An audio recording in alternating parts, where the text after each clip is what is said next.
Welcome to Biggest Geekus. We're your hosts. I'm Randy. And I'm Joe. This is episode 57 of our podcast. The date is Tuesday, October 12th, 2021. What's new, my man? We are up to 80 subscribers on YouTube. Oh, on the tubes. Cool. Yeah. No new subscribers for the contest, though. Oh, hey. It's all right. I can roll D13 or D11, D12. That's fine.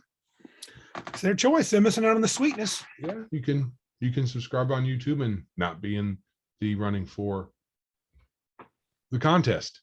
Yeah, which is a sweet Pathfinder X-Crawl game and D&D 5e Out of the Abyss, and then a sweet battle game called Inferno. So, hey, if you don't want it, that's fine. Someone else will.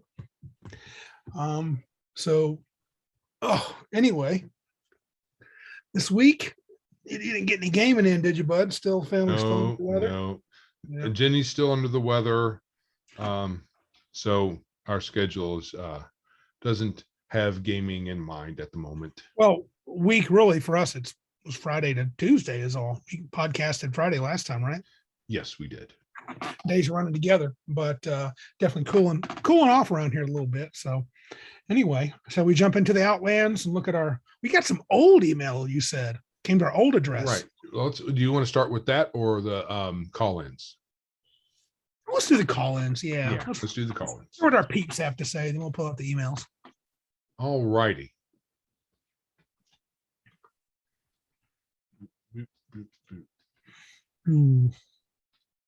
So, yeah, Joey's going to have some really ancient emails. So we'll see here.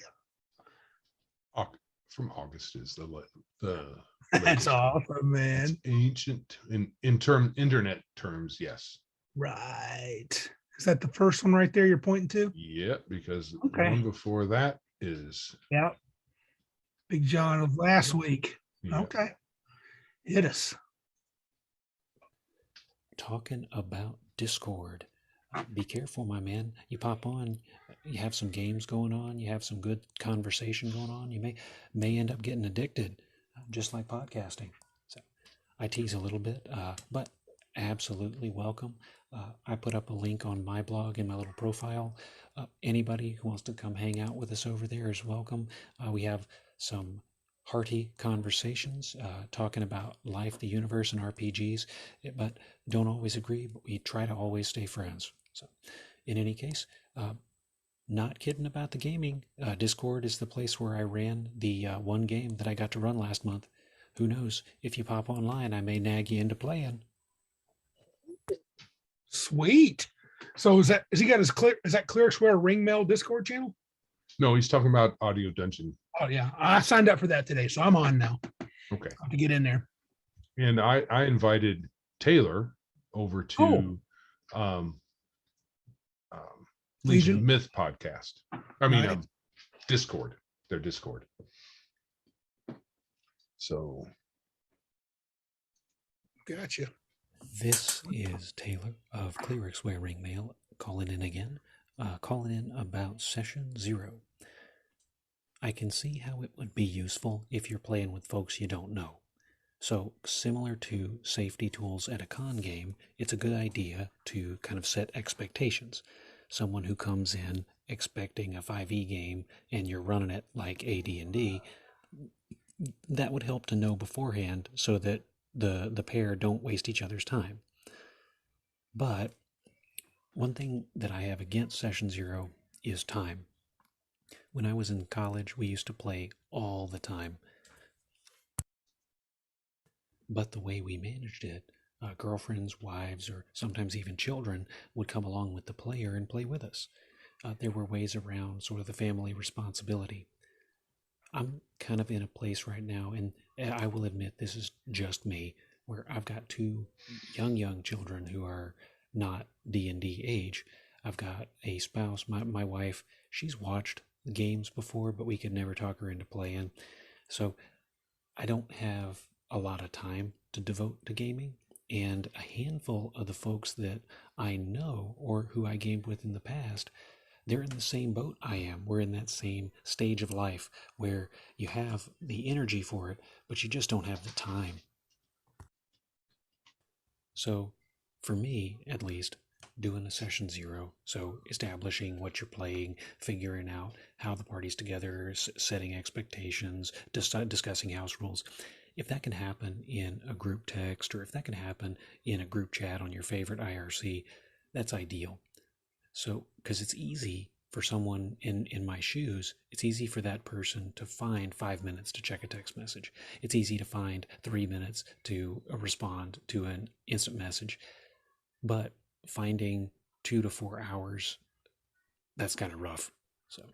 So knowing that, having that stuff done before, and taking that precious commodity that is consecutive multi-hour spans. Yep, that's why I don't do session 0s, at least not until the boys grow up. I think that's honestly, I was thinking about that actually a while ago, Joe, that I did a lot with email. We played games where I would send you stuff via email and instant messenger. And so that's good enough. I mean, really for us, it's good enough. For us, Well, it is for us. Yeah. And we've made that point before. And Taylor's just chiming in to say he agrees. Your check is in the mail. Yeah. And he's him and Jason both got checks coming. Jason had one coming for a while. Yeah. I have a feeling the mail lost it. I think Joe lost it on purpose. There's issues with mail distribution these days. You never Right. know. It could have got shredded even. You never know. Oh my goodness. We might have to reissue that check. A 50-cent check. Okay, I'll do that. Yeah. But yeah, time also is Yes. just Good. like Taylor said, it's a big stumbling block for modern day responsible adults who have families. If you're a single dude or dudette, Mhm. you might have a lot more time than someone who's married. Yeah, and you think about getting, and as much as I do kind of like the idea less and less, but I used to like it a little more, the idea of session 0. But I don't want to invite you guys over and I spend half a session just talking about what we're going to play. And I think when we are heavy into 3X, everybody knew how to make characters really well and smoothly. I could put restrictions and say this much, if we're going to do higher level, this much gold to spend, or this kind of gear, this way you're going to make stats. You can choose from these books and off you go. Oh yeah. Would love to be able to have like a regular long session. It's just difficult to arrange right now. It is. Talking about crowdfunding is, and that is Kickstarter, Indiegogo, HasLabs. Crowdfunding is just a way for games companies to do pre-orders. Same as video games. They'll sell a copy of the game before it's out and they say, oh, we will deliver it to you. Maybe some bonus content. That's what crowdfunding is. So really, when a company does that, it's a way to gauge interest. And I have zero problem with that personally, especially with small creators. Because if you think about it, they're printing X number of books. If they know they're going to get 10,000 people who are interested, boom, print 10,000 copies and you're gold. If you don't know, there's a risk involved. And moreover, you have to front the money. So if you don't have the money and you want to gauge the market, boom, crowdfund.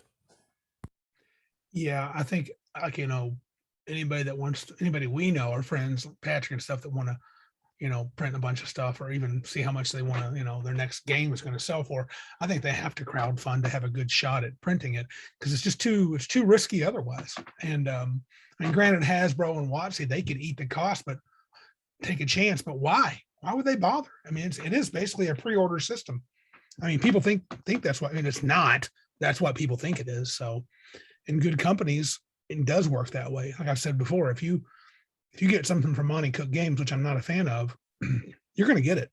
And it's going to come out pretty fast, definitely on time. And you're going to be happy with you're going to get the stuff he told you he was going to get. It's going to look nice. Yeah. Pinnacle is now doing their superhero companion. They're doing that through their own page. They're doing their own crowdfunding. Right. I backed the next one and it was pretty sweet. I mean, it was, they're doing it and they're working it all themselves. And I think they're like you. They said, screw the middleman. We'll just do it ourselves. Yeah. They practiced enough. Pinnacle is phenomenal at running a Kickstarter.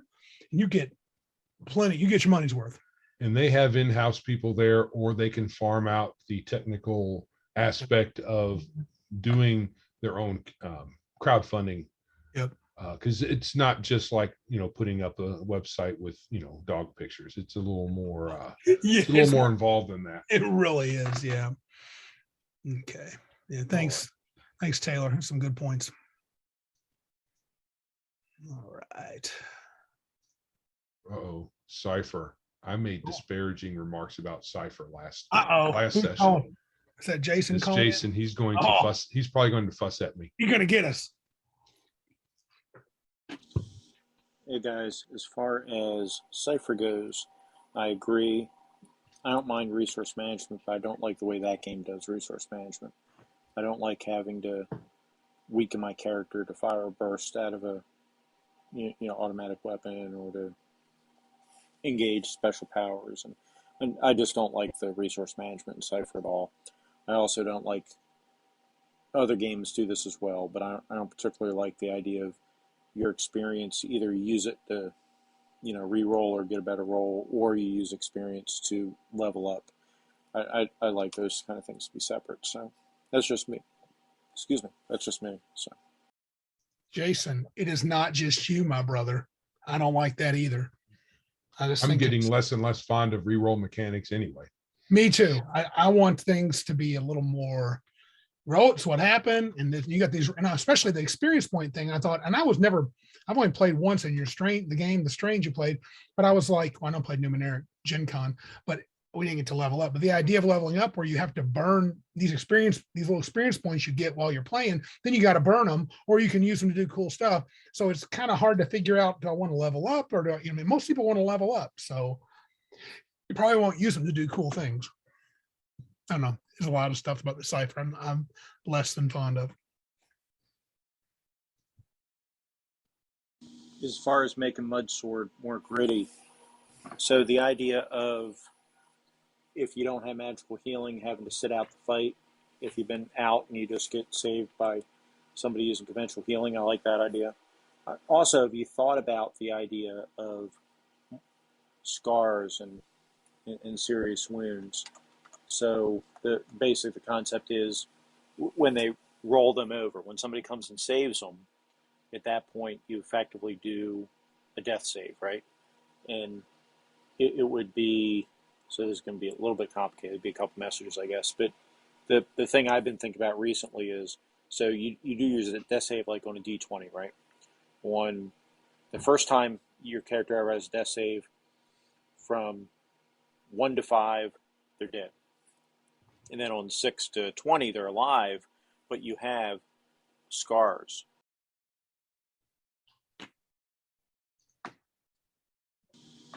And then I'll come back to scars here in a second. The second time you're rolled over, maybe 1 to 6, you're dead, right? You see where I'm going with this? So so you're going to be able to be rolled over, go down to 0 hit points so many times. And then how gritty you want that to be, you could adjust that progression. But eventually you're going to get to the point where, it's just too much. Now, as far as those scars go, you would have to take the time to make the table up.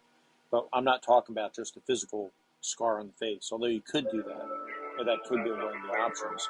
But what I'm talking about more is serious long-term effects, like -1 or -2 to one of the attribute scores, right? So maybe a negative of the Constitution, a permanent negative of the Constitution, or permanent negative of the Strength, or permanent negative of the Dexterity.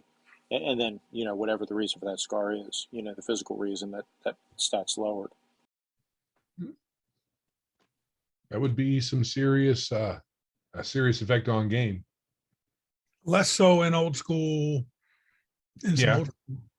But I mean, because you got that window. If you're playing OD&D, you got a big window. Keep your +1 for a long time. Yeah. The less the stats matter in general, the longer this will be able to be played out without feeling it too bad. But you could also do things like, finish. He's got another one. Scars. Anyhow, you can see where I'm going with that. So, I mean, it wouldn't be anything too horrible, but the idea is, if you've been brought down to almost dead, there should be a long-term serious effect. And, if you want to make the game grittier, doing things like that, might give you that effect. So that'd kind of be my suggestion, to make the game grittier, have that rollover mechanic where they might be dead, they might not be. And if they're not dead, though, they're going to have some kind of permanent long-term effect, like a permanent negative to one of their attributes, or, you could figure out different things, obviously, right? It may be lost an eye, so now you're minus one to your initiative, minus one to whatever you do for perception checks, or, things like that, right? So there are different in-game effects you can do to show that character's body's breaking down through all this damage they take. Or you could lose permanent hit points. I don't mean a lot, but if you've gone down 10 times, maybe you lose a D4 hit points. I mean, would make sense. You're sorely wounded. You're just not as tough as you once were. Maybe you get speed reduction. Instead of moving 30 feet, you move 25 now. Sure. That's possible with a limp. So there's all kinds of statistical things you can do to mimic a disability of some kind. But you have to watch. You have to watch what we call the death spiral, though. Mm-hmm. That's what we want. And injured characters can quickly become like, dude, I don't want to play this guy. Which, okay, maybe you shouldn't. Maybe you should. Well, retire. Right. So if you really want a gritty game, that might be an option. Mm-hmm. Let's play this. He's got another 15 second here. Oh, sorry. Now, that might be much grittier than some people like, and much more than most players want to do. But I think that's an option too. So just a thought. Anyhow, enjoy the show and look forward to your next one. Thank you, Jason. Yeah, that was good. That's a good suggestion. It'd be fun to play test that. We need to see it over time, though. Yeah. But I am planning on leveling characters pretty rapidly so I can see the different levels. I've got to get busy. I think one of the things I want to do is separate. I want to have a file for each class, a file for each race, a general combat rule file. These will all eventually become an actual booklet, right? At some point. I've already got mechanic files for ideas I have for things like conditions, hit points, saving throw, different sorts of mechanics that are cool. That I'd like to steal. But if I was Greg D, that made the comment, he said, looking at it, it's like you've stolen all these pieces from all the editions of D&D that you liked. And I'm like, yeah. That's exactly what I've done. I kind of like the 3rd edition D20 roll high BAB approach. Mm-hmm. But I also like the saving throw from original D&D. Right now, I'm fairly enamored of the single saving throw. I may get tired of it. It may find that it's not varied enough for what I want. But right now, it seems to be doing the trick. So, well, I was thinking about this. The way that their character's defenses are armor class, hit points, and saving throws. Mm-hmm. Do you necessarily need a bunch of things to describe conditions apart from armor class, saving throws, and hit points? Now, maybe you can throw movement in there. You can have a number of things. I wouldn't make it more than 5 or 6, and manage the character's combat and conditions through those. And instead of having a gigantic list of special abilities, you get a higher armor class, you get higher hit points, blah, blah, blah. That's all about it. Now, I'm not saying you don't get spells. And I'm not saying for wizards, I'm not saying you don't get certain things. But modern games throw in all kinds of nifty, sparkly, bright, special abilities that make the game bloated. You're talking special abilities, when I say conditions, I'm talking about things like prone, paralyzed, petrified, charmed, exhausted. Right. Well, all those things can be managed through a few things on the character. They could. Yeah. And I'm telling you, I played it last time. I liked the Dirty Fighter ability that the rogues got. And I like the advantage mechanic from 5e, but I don't want it to be everywhere under the sun. I do think there are times where it's actually pretty nifty. And it may be that my conditions list that I have is going to shrink. In fact, my guess is it's going to shrink because I'm going to just say, honestly, it's very elegant. That's the elegant part about 5e that I really like. Kind of like how from Pathfinder, I really loved CMB and CMD initially. I really like advantage, disadvantage. It's super simple. And, you've been hit, you've been slashed, you get disadvantage. It's not bad. I mean, you can marry that with the grittier stuff that Jason's talking about. But Right. I'm with you. You're talking. We don't want to have a giant list like third edition brought in a giant list of conditions. 5e has a decent sized list, not as bad, and you had to see how all of them interacted. What if I'm exhausted and blinded? What if I'm prone and paralyzed, or what? So yeah. Right. And I was also thinking of a different way to conceive of first level characters, and to justify, like, say, the thief's very low, the base game, the first edition, old D&D and all that, the thief and their very low starting abilities, their special lock picking and all that stuff. Right. What if instead of thinking that the player characters graduated from some form of training that was fairly intensive, and instead it was more like a crash course, and they hit the highlights, and you followed a mentor around for a week, and even the wizard, because they only start with one spell. Right.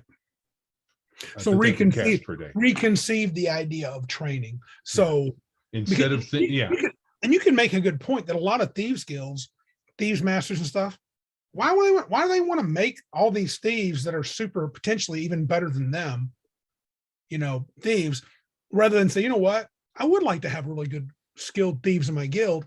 Let me see what you can do. Here's the highlights, you little roughneck dude. Stop doing this, do this. Now get out there and do it. Let me see what you got. Now later on, they might bring you back in for a little more specialized training, and then we could talk about special abilities. Right.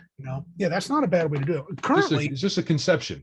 It's not like a rule. It don't need a rule change, but the reason I thought about that was I have harped a little bit on why does the thief start out practically incapable of doing their job?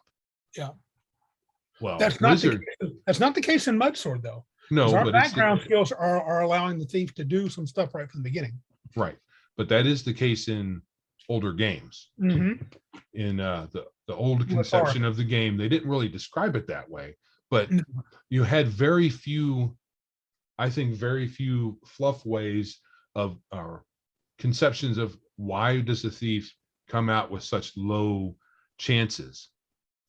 Well, the fighter also doesn't come out with anything but a pile of hit points. True. Compared to the other classes. Right. They can't hit really any better unless their strength is high, and it has to be really high.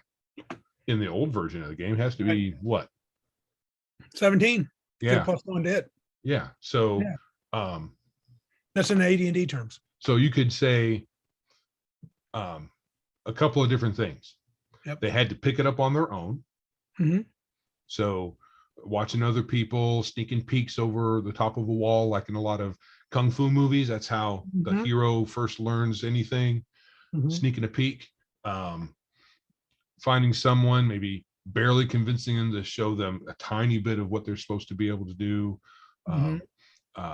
Perhaps their training was interrupted. There's several ways of conceiving of why first level characters aren't really good at what they're supposed to do. Even clerics in old game didn't start out with any spells. Right. And that I'm using that in Mudsword. I like that. Right. So I think that's probably, if you're going to go from actually a 0. Yeah.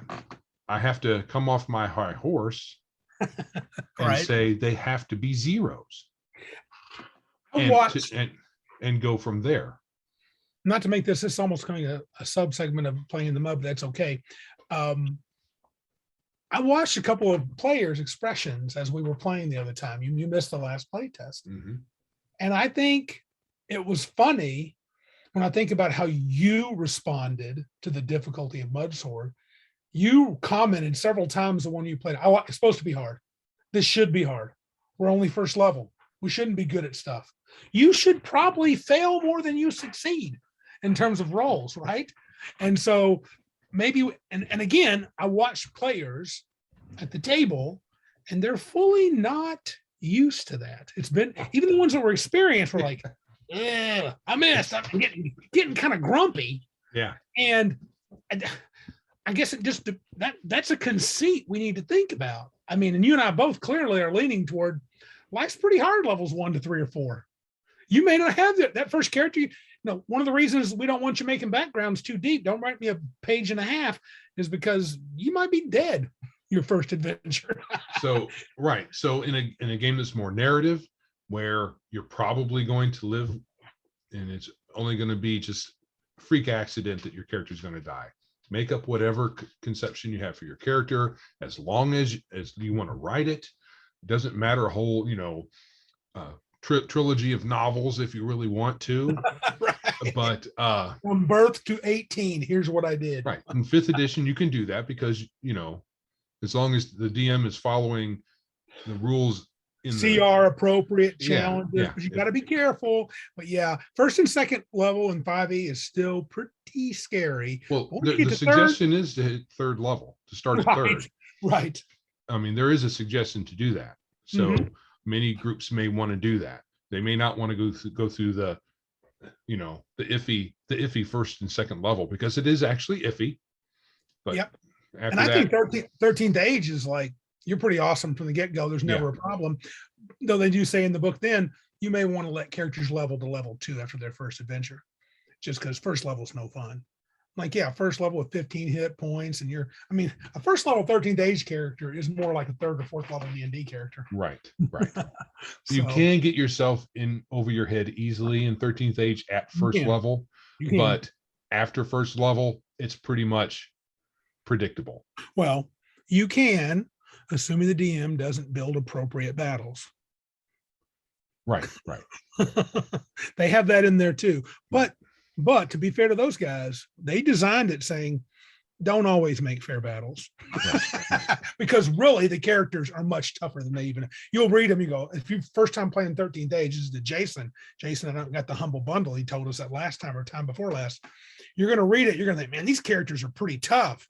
And then when you get them to play, you'll say, these guys are damn near impossible to kill is what it is. Unless you build super unfair encounters, they're going to survive and succeed. Unless you throw owlbears at them and they rip their arms off. I have done that before. I did do something. I threw an owlbear at a first level encounter. That was dangerous. So, but you know what? They still won. Oh, they still won because they had a couple of crits. And I had a 2nd or 3rd level, I think it was 2nd level group, ran into a CR4 wrecker, which was a Bulette. And those things, if they crit, they do 90 damage. Yeah, that's a lot of points. You're dead if they hit you. But I wasn't thinking, and they beat it. But what level were they? 2nd. Well, how'd they survive a regular hit? Well, they could. They had enough to make it. Probably barely. Well, I don't know. It was just one of them, and they did it. So. Well, yeah, there's just one. So yeah, there's that. Yeah. The economy, attack economy. Yeah. So, action economy. All right. Shall we move on to some the old email? We hadn't been checking that for a long time. And yeah, I have aired. No. Yeah, say it ain't so. I have aired. Say it ain't so. So we started out with our email being questions@biggestgeekispodcast.com. And after I changed it to the geeks, I kind of ignored the other one. So I could have checked it too. So, we got 4 email messages to it. Most recent one was Sunday. Oh, okay. So, which we'll need, we'll probably want, there's 2 in here that we should address. Okay. Well, so we should talk about 3 of them. Okay. Firstly, we got a message from Donald Trump somehow. How nice. Donald emailed us? Yeah. Well, a company on Donald Trump's behalf said he wants us to join that app somehow. Sweet. Where which do I sign? I'm Donald, sure where do I it's sign? legit. I mean, it's 100% legit. Yeah. Okay.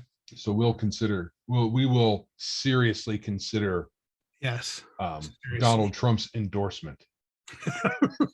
That'll get Or- us lots of followers. Yeah. It might actually. So the other one is from a fellow you might recognize the name of, Okay. Miguel Ribeiro. I You do might have not. seen he has some material out on Drive Through RPG. Oh, cool. Moderate. I'm not sure how to exactly Oh, pronounce okay. it. Is it D&D stuff or It's his D&D own? stuff, Cool. but it's in the horror Ooh. genre. Cool. And so he wants to know if we are interested in his horror scenarios or settings.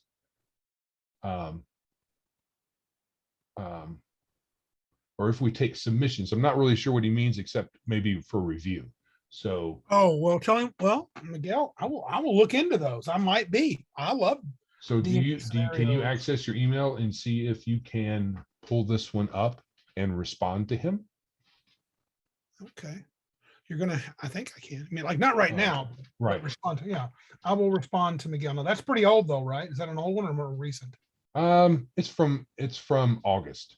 Oh boy, he's probably forgot. We forgot about him. Okay. But I'll it's he's getting published, I think, through Postmortem Studio. Yes, I've heard of them.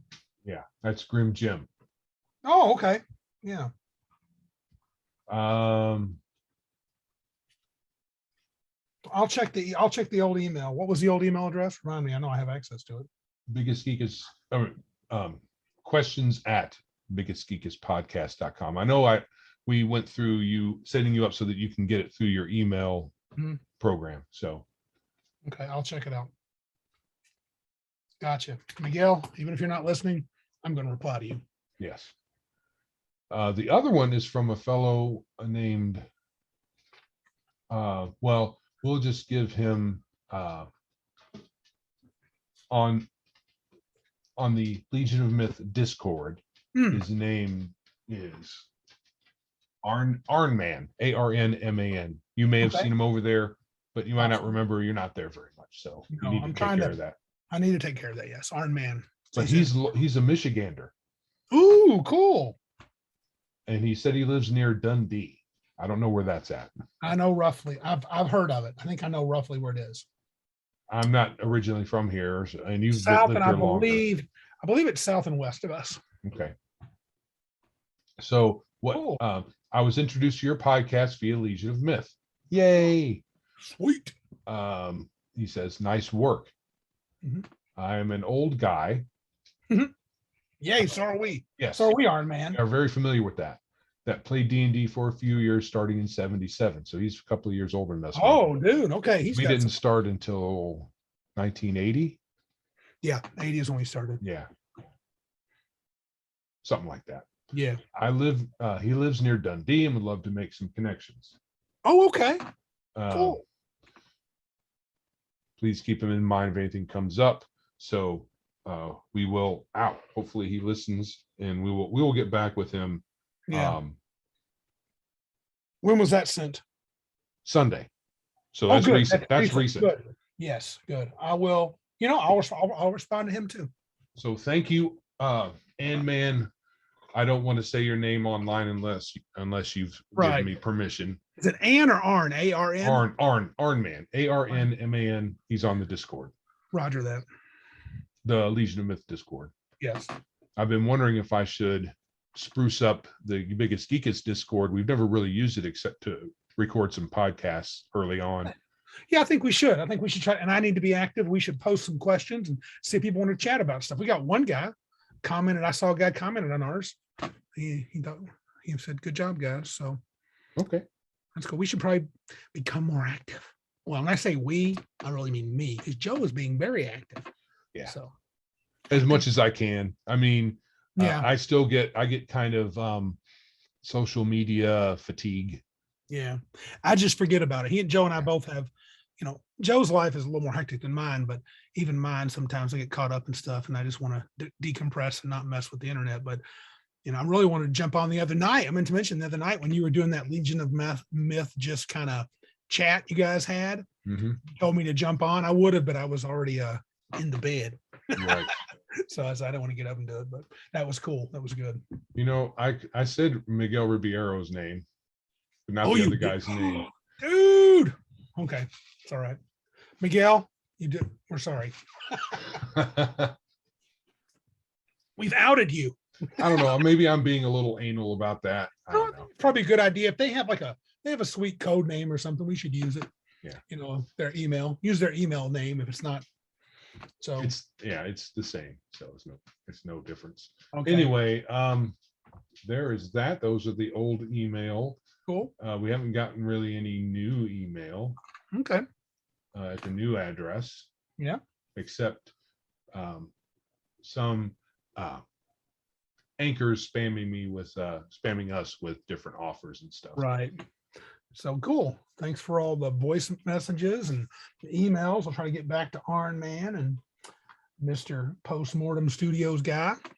How's that? And then so the only little piece of news that I had on here, unless you have something else, is the Terrask figure. So last week or Friday, I blasted the Jublex figure because it's poop. And the Terrask figure is fine. I don't think it's great. I think it looks really good. I really like it. I'm really not paying $400 for that. No. How big is it? I didn't see that. Is it big? It's considered gargantuan. So it's going to be the size of the Tiamat figure. So, 11, 13 inches tall. It's going to be nice, but I mean, that's crazy. That's a lot. It's just too much money. I just hate putting, just like, I would love to have had the, what's that tavern in the Forgotten Realms that everybody knows? Remember they made that with the access to the Underdark? No, I'm not sure.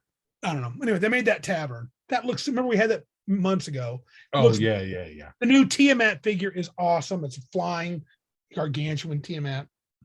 And so is a Terrask figure. I've wanted a Terrask figure forever, but I just can't plop down $399.99. I can't do it. No.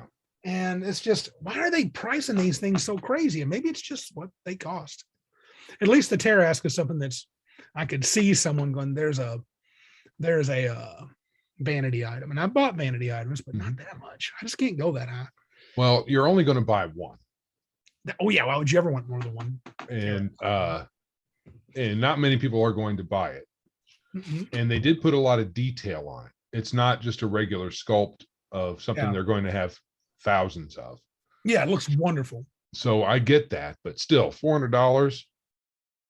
And 10 years, it might be a $2,000 figure on the aftermarket. Because I know that old Colossal Red that I've got, I bought that back in the day during the 3rd edition era. It's bigger than this one. The Colossal Red is bigger than all of them. Right. And that thing's, if I had the box, it'd be going for $700 or $800 out of the box. I could still sell it for $300. And wow. I paid $100 for it back in the day. And it's much bigger, and it's got nice detail too. Right. But yeah, I mean, I don't hate this as much. I don't hate it like I hate Jublex. I just hate the fact that I can't bring myself to pull the trigger. I don't want to deplete savings for something like that. It wouldn't deplete savings, but right. The Jublex figure, not that it looked bad, but it's a blob. It's a it's a slime. I mean, you're not going to pay that kind of money for it didn't take a whole lot of. There was a lot more detail in a lot more detail in the Terrask figure than in the Jublex one. I mean, it's Joe will have a link in there to check out the Terrask. It's beautiful. If you got an extra $400 that you really don't need, then give it to me and I'll buy the Terrask figure so we as a community can have one at my house. Right. Right. I think Cabin Con guys could all got 20. Crap, you could all just give me $20. I didn't even think of that. Yeah, we could. We could, and then we'd have the Terrask. I mean, I would have it, but I could say we have it, even though I would have it. Yeah. The we would just be like vestigial. Mostly be me. Yeah. Can I look at my really figure? mean it. Yeah, you guys be like, hey, Randy, can I see the Tarrasque figure we bought? I'm like, what are you talking about? I don't know what you're talking about. You can see it behind the glass. Don't touch it. You can see my Tarrasque figure. Actually, if I wonder what the guys would think about. What if that was our what if we bought a figure what if we bought that figure just to represent Cabin Con? You think 20 guys? I'd put 20 in for that. And we could bring it to Cabin Con every year, and some different people could keep it. It could be a prize. You get to keep the Tarrasque figure for a year. Oh, that might not be a great idea. No, I think people might do something stupid. Or they might get lost or something. Yeah, lost. Okay. Okay. I just thought I wish we had a place. Having it as like a mascot, so to speak. That's what I was thinking. That's fine. But having it travel with the different, that's an expensive. It's one thing for us to get some crappy trophies to pass around annually, but a $400 price tag item that could possibly keep going up because they tend to. What if someone just kept it in their basement and they got water damage? It could be just an accident. I mean, even if I kept it, anything could happen. My dog could get a hold of it. Yeah. And honestly, no one person is out that much, so it's not a huge deal for anyone individually, but it would be a loss. But it would be a cool old school type thing to have a Tarrasque at Cabin Con every year. Now it'd be funny if we bought it and said someone must run an adventure with the Tarrasque in it every year. Some adventure. Well, we just bring disposable characters every year. That would be fun. Yeah. Oh well. Yeah. You can dream big, baby. If you're going to dream big. I guess we can add another news item. It's not news really, but segment one item. So last week we talked about, Superman's son? Yeah. Johnathan Kent. Yeah, it's confirmed. Are they killing him too? Are they killing Superman too? Not the killing part, but the gay part. Okay. Yeah. I knew that was true. I'm pretty sure the rumor is that Clark Kent's going to be gone soon and Jonathan's going to take over, so they can then say Superman is actually gone. There's pictures going around the internet with him in a lip lock with another dude. I find that so progressive and just so garbage, crap, weak sauce. But hey, DC, you do you, baby. You're in your lane now. This is your lane, the lane of stupid. So just live it. Live your best stupid life. Thank you for clearly identifying your lane. So those of us who want interesting characters that are not supposedly made interesting merely by being gay or whatever. That's so weak. Yeah. But like I said last time, at least it's not Clark. If they'd done Clark, it would have been but they're going to go around about it. No, they're doing the other weak sauce, interesting, quote unquote. We're going to do something interesting with Superman. We're going to kill him. That's the rumor. And they don't kill him. Yeah, they're probably going to cripple him. Yeah. Somehow he's going to get, his spine's going to be infused with kryptonite. He can't function. So all he has to do is have someone toss him in the sun. He'll be fine in a couple of centuries. No. Okay. Yeah. So that's just a clarification. So those that were nervous and were hoping, fingers crossed, man, I sure hope they make Johnathan by. He's going to be that way. So that's pretty cool. So anybody who is disturbed or just wants something new comic book wise, there are a lot of options out there, and you will hear a lot of them if you listen to Eric July. Yes. He's actually going to be producing some. Yeah, he's coming out. Well, I don't know if it's going to end up called this, but he's coming up with a comic book universe, and he's calling it the RipperVerse. Yeah. Because his online handle is Young Ripper 59. So it's the RipperVerse. And I would pimp. I think I did last time. I would pimp for you guys interested in something good. Arkhaven.com. ARKHAVEN. Chuck Dixon is one of the many artists and writers that are on there. That's got some really good online comics, and you can purchase comics there too, and they're not like busted up with the left wokeism. Right. and they don't make a big deal of anything. They Nope. just do their own thing. Right. And it's not, as far as I know, it's not political. It's No. just, they're free to do their own thing. They don't have to signal things. They don't have to get the check marks. They just have to make a comment. They might have, I don't know, there might be gay characters in there. I really don't care. No. Or at least they're just, but they don't throw it in your face. It's a comic book about blah. If you So- follow, I've followed a lot of them on Twitter, and it is a diverse, there's no T in diverse. It is a diverse looking group of superheroes in the Yep. comics. There's a lot Yep. of women, people Yep. of color. I don't Yep. know about their sexuality, but who cares? It's a freaking comic book. Exactly. And, right. But yeah, it's pretty, and I've read a good chunk of stuff. There's some good stuff, and there's some stuff that I don't care to read. I don't think it sucks. It's just not my type of comics. You know, I'm Right. more of a superhero guy, but really good. Good stuff. Yeah. All right. Anything else? Nope. That's it. Yeah. I'm going to quickly add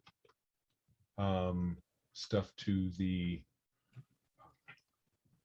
did I close it? I think I closed it. The show notes for the episode, Yes. because we have mentioned some extra stuff. Let's see.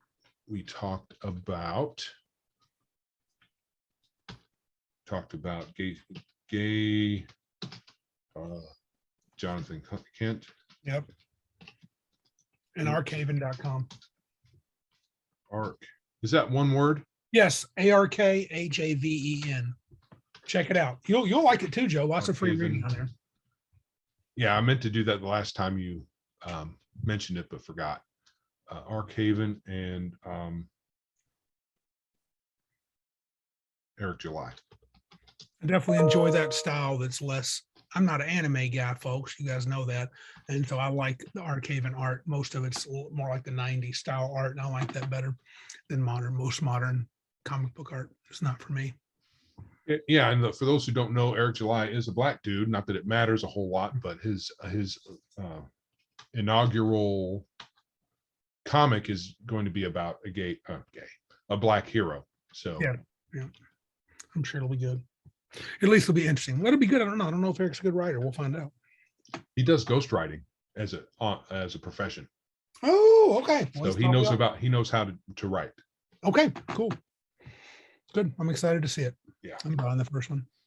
I can't point to you who he's ghostwritten for because I've never heard, but people who have ghostwriters tend to not say. Right. And last I heard, he's yet to give any real juicy information. He's got some real people working in his RipperVerse. And when I say that's not nice to me, he's got ex-Marvel and DC people, I believe, people that have worked for Marvel and DC working on his RipperVerse. So As in inking and art and stuff. Yeah.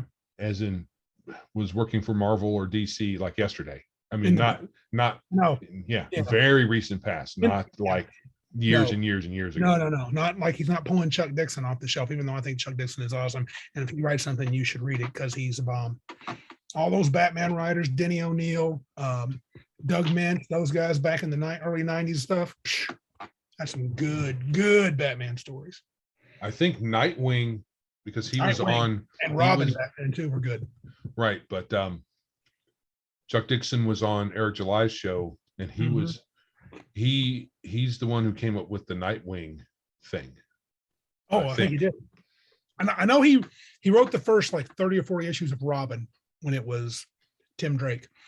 And then Nightwing is a pretty big, he did a lot. He created Bane. Yeah, he created Bane. Dixon created Bane. So Yeah. him and I forgot who his partner was, Graham Nolan. So that's he's got one I'm thinking about supporting on Indiegogo. Those are some of my favorite in my adult life writers. So the Bat family of writers in the 90s. So Right. Yep.